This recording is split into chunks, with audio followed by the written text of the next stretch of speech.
Welcome back to another episode of Support Knowledge Friday, powered by Heineken. Live Your Music. I'm Mordain, and I'm here to keep you up to date on what's hot in music. And we're going to get right into it. I have Fred Ferguson on the show. Give me a round of applause. Give me a pat on the back. I got him on the show. Early in the morning. So Kung Pearl Entertainment, which year was it founded? It's just less than a year. Less than a year. Nice.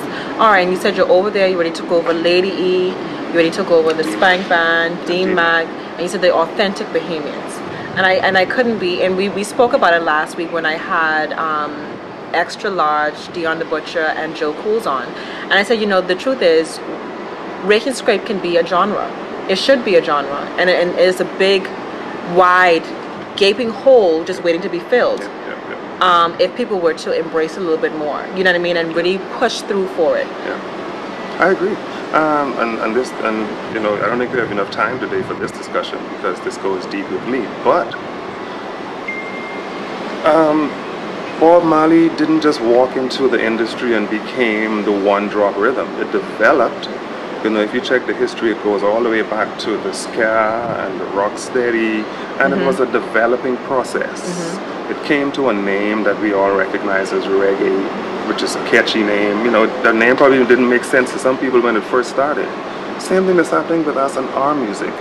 The fear I have is the fear that we have that we're not willing to experiment enough with our sound to develop something to call our own. With that as the backdrop, there's nothing wrong with John Henry wanting to be an R&B artist from the Bahamas. Do that and do it well. I mean, Rihanna has proven that. She's an R&B artist from Barbados, but the music that she is doing is not Barbadian music. So when you hear us, those who consider ourselves the purists, making the argument that, you know, we're trying to preserve the Bahamian sound, it is not to restrict anyone. Do what you do best, but as an independent, sovereign nation, the same way we claim that Kung Solid is ours, why shouldn't we be willing to claim that this music is ours? Yeah. And so, but I am John Henry from the Bahamas. I am an R&B artist from the Bahamas, but I don't think it's correct to say that the music I'm doing is Bahamian music. And so that's where we continue with the fight. And then I think we just need to get past this terminology, Bahamian music. We'll say, give me some reggae, give me some R&B, and give me some Bahamian music. This far in our development, we should have really determined that, you know, our national flower is this, our national food is this, and this is our national music. I agree with you. I agree. And I think, you know, until we make a conscious effort to decipher what it is, and I agree, maybe that's something that we need to even start discussing more on the show, making a conscious effort to separate it. Because, you know, I'll have a fight, not a fight, but let me go back. I had a discussion with Eric Gibson, and he almost feels the same way. He believes that there is a need for people to embrace the Bahamian culture.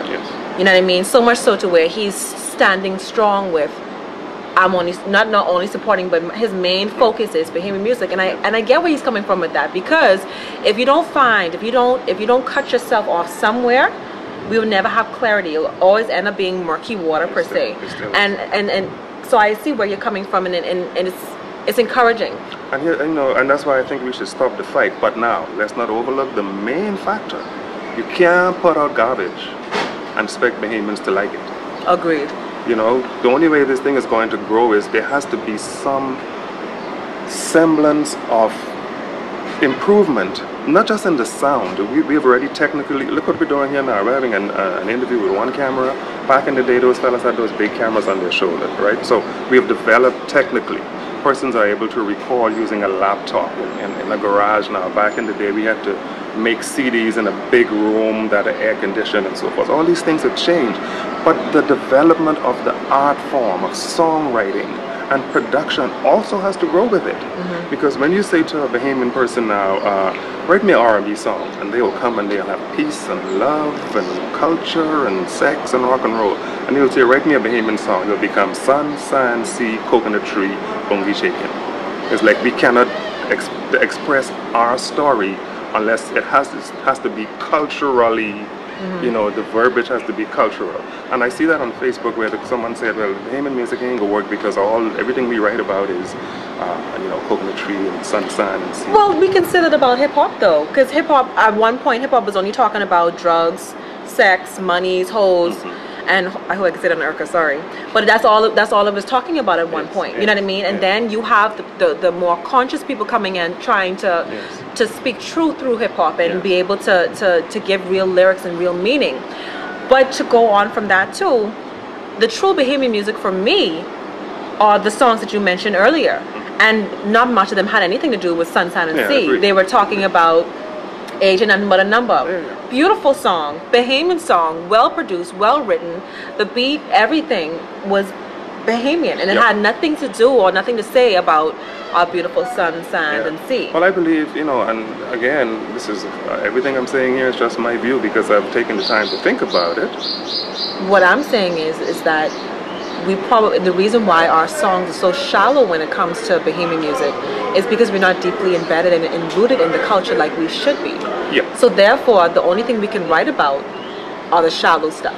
But it's an educational process as well. You know, we have done wrong in my generation, and I came on the tail end of the 80s.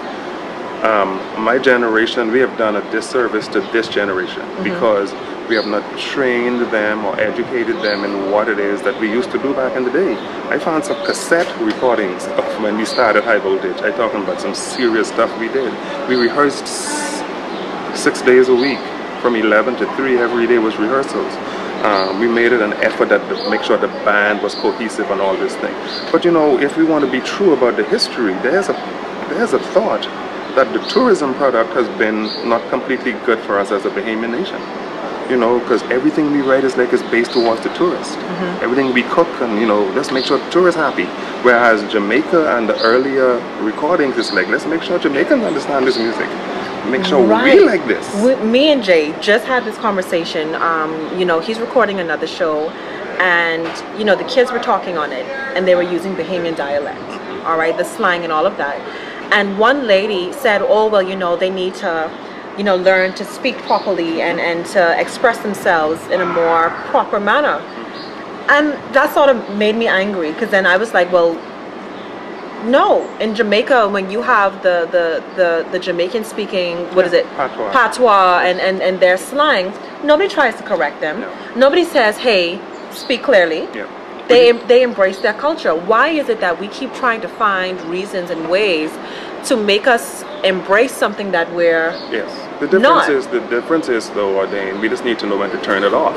If you and I are speaking to each other, like Jamaicans do when they speak to each other, like their prime minister, for example, or whoever's in charge now, they do that in their circles. But when time to speak to the general public in a professional way, you know to turn that off.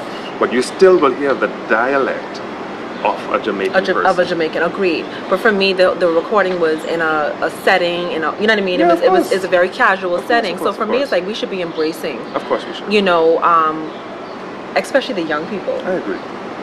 And then we have developed new words over time. And listen, boy has become now like the new central word for everybody. I'm sorry. At one point, I like boy too.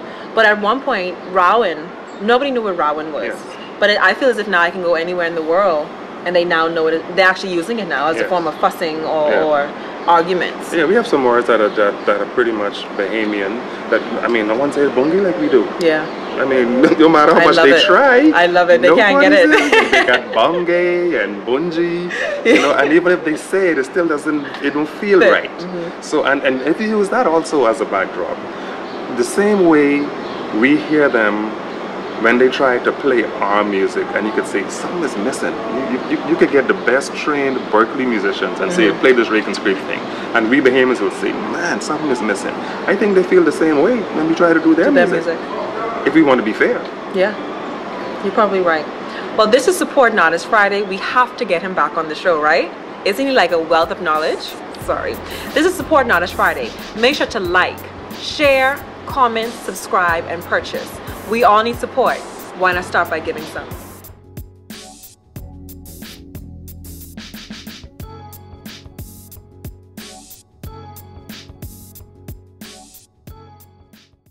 Where have all the good men gone? And where are all the gods? Where's the streetwise Hercules to fight the rising up? I need a hero. I'm holding up for a hero. To the morning light. He's gotta be sure, And it's gotta be soon. and he's gotta